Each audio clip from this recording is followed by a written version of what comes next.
Hello. हाँ जी साथियों, आप सभी साथियों, दोस्तों, मित्रों, शिक्षक साथी और हमारे स्टूडेंट्स, देखने वाले छोटे बड़े सभी को यथायोग्य आपका नमस्ते, नमस्कार, अभिवादन, सत श्री अकाल, दुआ सलाम सब कुछ आपको एक साथ। उम्मीद करते हैं आप ठीक होंगे और ख्याल रखिए, सेहत सबसे ज़्यादा ज़रूरी है। आज दोस्तों हमें कक्षा 10 से हटकर एक बार पुनः अपने एक स्टूडेंट आशीष की जो 12 से हैं उनकी डिमांड पर बिहारी के विषय में चर्चा करने के लिए उपस्थित हैं आपके सामने। आज जो विषय हमें बिहारी जो है वो कक्षा 12 के हिंदी अनिवार्य की सर्जना नामक पुस्तक में उनके कुछ भक्ति, नीति और श्रृंगार के दोहे हैं, उनके विषय में बात करने वाले हैं। क्योंकि यह परीक्षा है वह 2020-21 की परीक्षा होगी, उसी के विषय में बात करेंगे। हालांकि बिहारी के परिचय का एक वीडियो हम पहले से जारी कर चुके हैं, फिर सोचा चलिए दोबारा से और एक नए सिरे से इनको देखा जाए, नए सिरे से बताया जाए। तो देखिएगा, सबसे पहले हम बात करेंगे बिहारी के जीवन परिचय और उनके रचना परिचय की। अब देखिएगा दोनों बातें, जीवन में उनके जीवन, उनका जन्म, जन्म स्थान, मृत्यु, उनका दरबार, आश्रयदाता, जो उनके जीवन से संबंधित थी वो चीजें। और रचना परिचय में उनके द्वारा लिखी गई पुस्तकें और उनमें किस किस प्रकार की जो विशेषताएं थी उन विशेषताओं के विषय में चर्चा करेंगे। देखिएगा बात क्या है, बिहारी हैं वो रीति काल के कवि हैं। किस काल के कवि हैं? रीति काल के कवि हैं। हिंदी साहित्य वाले इस बात को अच्छी तरह से जानेंगे। और रीति काल में यदि कवियों की का विभाजन किया जाए तो 3 प्रकार के कवि हमें मिलते हैं। एक तो रीति सिद्ध मिलते हैं, दूसरे रीति बद्ध मिलते हैं और तीसरे रीति मुक्त मिलते हैं। तो बिहारी जो है वो रीति सिद्ध कवि माने जाते हैं। अब देखिएगा, बात करते हैं बिहारी के जीवन परिचय की। बिहारी का जन्म सन 1595 ईस्वी में हुआ था। कहां हुआ? आगे आएंगे। मृत्यु उनकी या उनका देहांत 1663 ईस्वी में होता है। उनका जन्म स्थान वर्तमान समय का जो ग्वालियर है, जहां की हमारे वसुंधरा राजे सिंधिया का जो पीहर पक्ष है, वहां से बात कर रहे हैं। ग्वालियर के निकट एक बसुआ नामक गांव था, उस गांव में हुआ था। इनके पिता का नाम केशव राय था। इनके पिता का नाम क्या है? केशव राय। अब ये किसके दरबार में थे? तो वर्तमान समय में आज के दिन हम जिसे राजस्थान की राजधानी जयपुर कहते हैं, उसी जयपुर का जो पुराना जो मुख्य स्ट्रक्चर है, जो मुख्य बनावट है, संरचना है, वो आबादी क्षेत्र है, वह आमेर कहा जाता था। और उस आमेर पर कछवाहा नामक राजपूत शासकों का शासन चला करता था। तो आमेर के कछवाहा शासक जो थे उनके दरबार में ये रहा करते थे। अब बात करेंगे तो कछवाहा वंश में तो बहुत सारे राजा थे। भगवान दास थे, मान सिंह थे, मिर्जा राजा जय सिंह थे, सवाई जय सिंह थे, ईश्वर सिंह थे, बहुत थे। कौन से थे? तो मिर्जा, इनके आश्रयदाता जो शासक हैं वो जय सिंह थे। और जय सिंह जिन्हें मुगल सम्राट औरंगजेब के द्वारा मिर्जा राजा की उपाधि दी गई थी। और इन्होंने दीक्षा या ये किस संप्रदाय में प्रवृत्त हुए थे? तो निम्बार्क संप्रदाय में ये दीक्षित हुए थे। अब एक बात और मानी जाती है कि निम्बार्क संप्रदाय की विशेषता क्या है? निम्बार्क संप्रदाय की जो मोटा मोटी विशेषता है वो हम बात करें, निम्बार्क संप्रदाय में कृष्ण की पूजा होती है, साथ ही साथ राधा की भी होती है। लेकिन यहाँ गौर करने लायक बात यह है कि राधा की पूजा, राधा को मनाने का कार्य जो है वो कृष्ण से पहले। यहाँ राधा प्रथम है, कृष्ण द्वितीय है। तो प्रथम कौन है? राधा। तो इसे राधा वल्लभ संप्रदाय के नाम से भी पुकारा जाता है। अब बात करते हैं इनकी रचना। तो इनकी रचना का नाम जो है वो बिहारी सतसई है। बिहारी खुद के नाम पर, और सत का मतलब 7 और सही का मतलब 100। बिहारी सतसई मतलब 700 से कुछ ज्यादा इनके पद हैं और उन पदों की संख्या है 713 है। और वो 713 जो है वो छंद है किस प्रकार के कि हरि गीतिका है, चौपाई है, दोहे हैं, सोरठ हैं इत्यादि में यदि हम उनका विभाजन करें तो वो 713 है दोहे ठहरते हैं। तो 713 दोहे हैं। और यहाँ उनके लेखन की जो भाषा है, या हम कहें कि बिहारी सतसई की जो भाषा है वह भाषा किस प्रकार की है? कौन सी भाषा है? वह भाषा ब्रज है। क्यों? क्योंकि इसके विषय में देखिए हम पहले बात कर चुके हैं एक दो बार कि जो लोग कृष्ण को अपना आराध्य मानकर रचना कार्य किया करते थे, रचना कर्म किया करते थे, और कुछ लोग जो राम को अपना आराध्य मानकर रचना कर्म किया करते थे। तो यहां देखिएगा दोनों की भाषा, राम अयोध्या के वासिंदे थे और अयोध्या के वासी होने की वजह से अयोध्या को अवध कहा जाता है, और अवध प्रदेश में या अवध के क्षेत्र में जो भाषा बोली जाती है उसे अवधी भाषा कहते हैं। तो अधिकांशतः राम के उपासकों के द्वारा जिस भाषा का प्रयोग किया गया वह अवधी भाषा थी, और कृष्ण ब्रज क्षेत्र के निवासी थे। जो जैसे हम राजस्थान की बात करें तो भरतपुर का जो जिला है वो है ब्रज क्षेत्र का एक हिस्सा माना जाता है। उसके अलावा मथुरा, वृंदावन इत्यादि, तो वो ब्रज क्षेत्र में जो जिस भाषा का प्रयोग किया जाता है उस भाषा को ब्रज भाषा कहते हैं। और हम बात यहाँ कर चुके हैं कि बिहारी निम्बार्क संप्रदाय में दीक्षित थे, अर्थात कृष्ण के भक्त थे। कृष्ण के भक्त हो थे इसलिए उन्होंने अपनी इस पुस्तक में जो 713 दोहे लिखे हैं उन सभी दोहों में उन्होंने ब्रज भाषा का प्रयोग किया है। हालांकि स्थानीय शब्दों का इस्तेमाल भी उन्होंने किया है, लेकिन जो मूल रूप से यदि भाषा पूछी जाए तो किस भाषा में लिखा, उन्होंने ब्रज भाषा में अपना ग्रंथ लिखा है। तो ये तो था इनका जीवन परिचय। अब यहां देखिएगा हम इनके रचना परिचय पर बात करते हैं। रचना परिचय में रचना के नाम आ गया। अब इस रचना की या रचना की और शैली की, इनके लिखने का जो तरीका था, जो शैली थी, जो बात कहने का इनका लहजा था, उस लहजे की क्या विशेषताएं थी, तो रचना की और उनकी शैलीगत विशेषताओं में यदि हम देखेंगे तो सबसे पहले तो आता है उक्ति वैचित्र्य। उक्ति का अर्थ होता है कथन और वैचित्र्य का अर्थ है विचित्रता। तो कथन कहने की इनकी अलग विचित्रता थी, अर्थात इनका अपना निराला ढंग था, ये खुद अपने आप में एक शैली थे। अन्योक्ति अलंकार का प्रयोग किया गया है, खूब किया गया, धूमधाम से किया गया, जबरदस्त किया गया।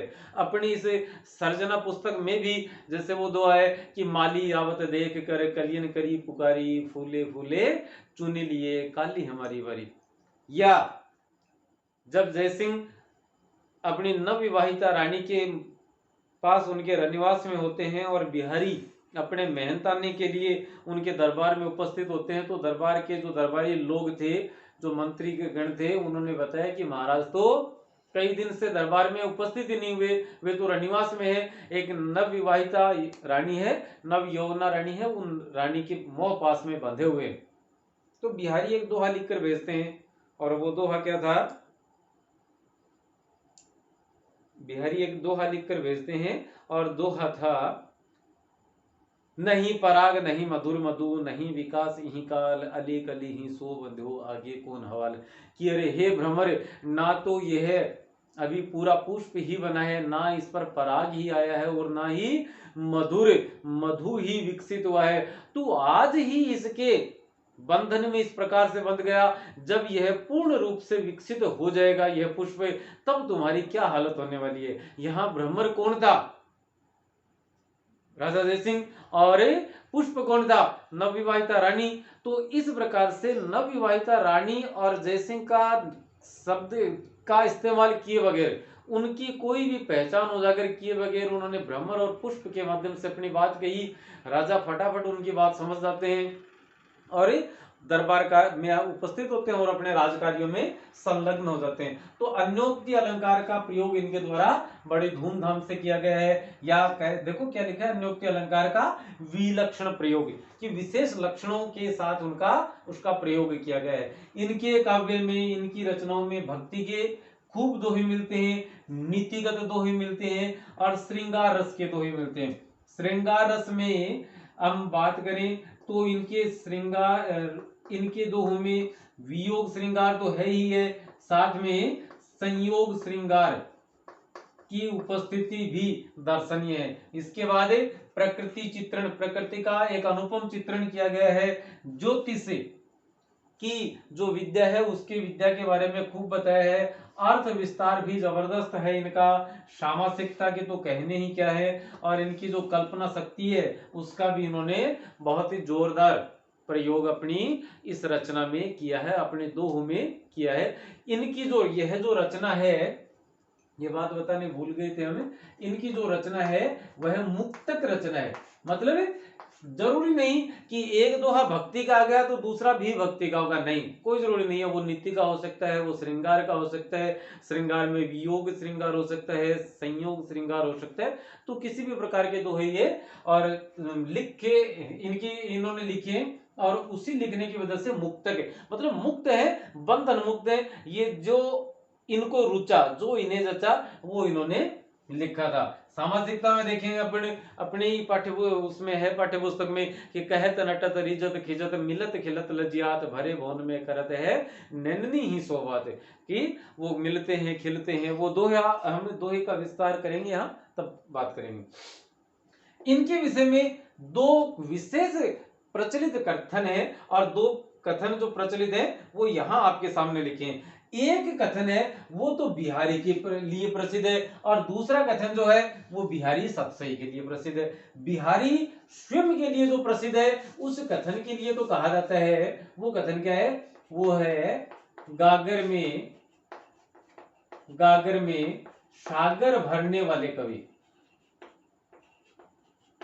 गागर में सागर भरने वाले कवि। अब गागर किसे कहते हैं? आप मान सकते हैं अपने घर में लोटा या जो जग होता है, पानी का पात्र, पानी डालने का, रखने का, पीने का जो बर्तन है, जो पात्र है, उसे हम क्या कहते हैं? गागर कहते हैं। और उस गागर में क्या भर दिया इन्होंने? सागर। आप समझ सकते हैं कि एक लोटे में समुद्र किस प्रकार से समा सकता है। लेकिन बिहारी के दोहों को पढ़ें, उनका अर्थ ग्रहण करें तो ऐसा लगता है कि इन्होंने तो अपने दोहे में पूरी पुस्तकें, पूरा एक दोहे रूपी गागर में इन्होंने पूरा सागरे उंडेल दिया है, भर दिया है। ये तो किसके लिए प्रचलित है? यह कथन है स्वयं बिहारी के लिए। और यहां वाला जो कथन है यह उनकी रचना के लिए है। रचना का नाम क्या है? बिहारी सतसई। क्या कहते हैं कवि कि सतसैया के दोहरे जो नाविक के तीर देखन में छोटे लगे घाव करे गंभीर। कि सतसैया के जो दोहे हैं वो नाविक के तीर की तरह से, नाविक जो समुद्र में मल्लाह होते हैं, मछुआरे इत्यादि हम कह सकते हैं, कि सतसैया के जो दोहे हैं वो नाविक के तीर की तरह से देखने में छोटे लगे, देखने में छोटे लगे। कि देखने में वो भले ही छोटे लग रहे हो लेकिन घाव बड़ा गंभीर करते हैं। कि नाविक के तीर का जो घाव है वो बड़ा गहरा, गंभीर का गंभीर तत्सम शब्द है। इसका यदि तद्भव देखें तो गहरा, गहरा घाव उसके तीर से होता है। उसी प्रकार से बिहारी के जो दोहे हैं वो देखने में हो सकता है छोटे लगे आपको, वो देखने में हो सकता है छोटे लगे, लेकिन जब उसका उनका अर्थ ग्रहण करते हैं तो अर्थ बड़ा व्यापक होता है। और इसी व्यापकता की वजह से उनके विषय में, उनकी इस रचना के विषय में यह कथन खूब प्रचलित है। तो अब देखिएगा हमारी बोर्ड की परीक्षा होगी और उस बोर्ड की परीक्षा में जो आज तक का, जो अभी तक का जो पैटर्न है, उस पैटर्न के मुताबिक 21वें नंबर का जो प्रश्न है उसमें एक कवि अथवा एक लेखक का परिचय पूछा जाएगा। अब लेखक का या कवि का परिचय पूछा जाएगा, उसके परिप्रेक्ष्य में हम पहले भी बात कर चुके हैं कि कवि भी 5 हैं और लेखक भी 5 हैं। कवियों में कौन कौन है? कवियों में बिहारी हैं, रहीम हैं, सूरदास हैं, शमशेर बहादुर सिंह हैं। और देखो बिहारी, सूरदास, रहीम, शमशेर बहादुर सिंह और एक और थे, मैं देख लेता हूँ एक मिनट, पांचवा कभी याद नहीं आ रहा मुझे।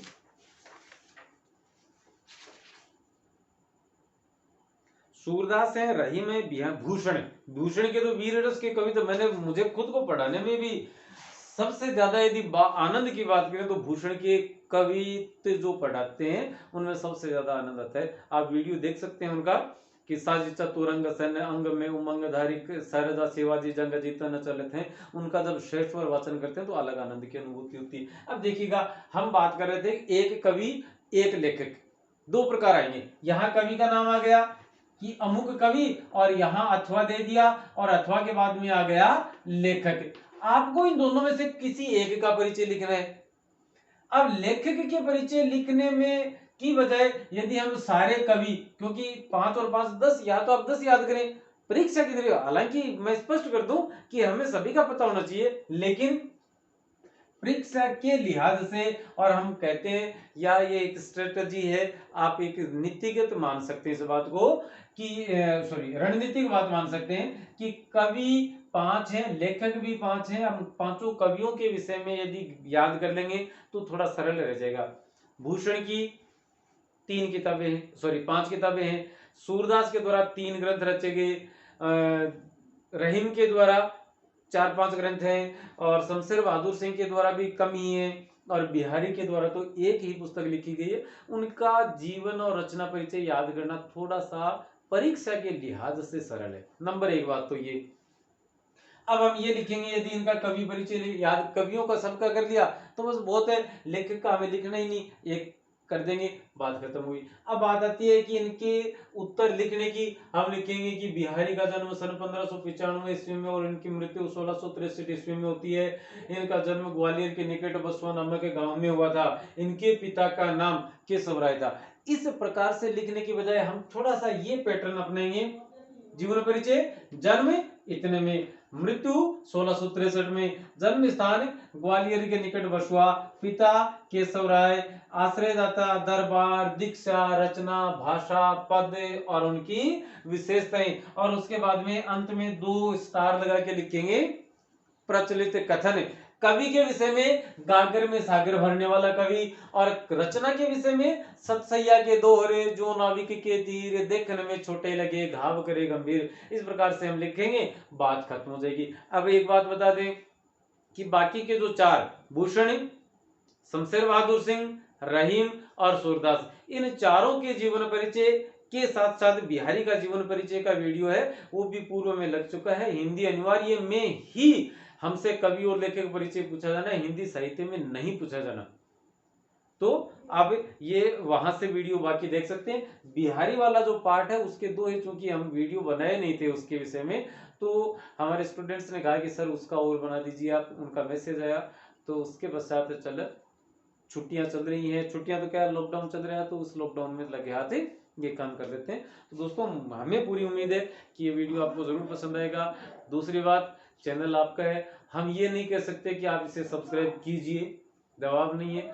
आपको यदि रुचि पसंद आए तो आप हमसे जुड़ें, और कक्षा 11 है, सॉरी 10 से 11 है और 12 है का जो NCERT का जो नया पाठ्यक्रम है, 11वीं में पिछले सत्र में लागू हो गया था, 10वीं और 12वीं में इस सत्र में लागू हो गया है। उन पुस्तकों का जो कोर्स है वो बहुत जल्द हम जून के महीने में 100% आपके समक्ष पेश कर देंगे।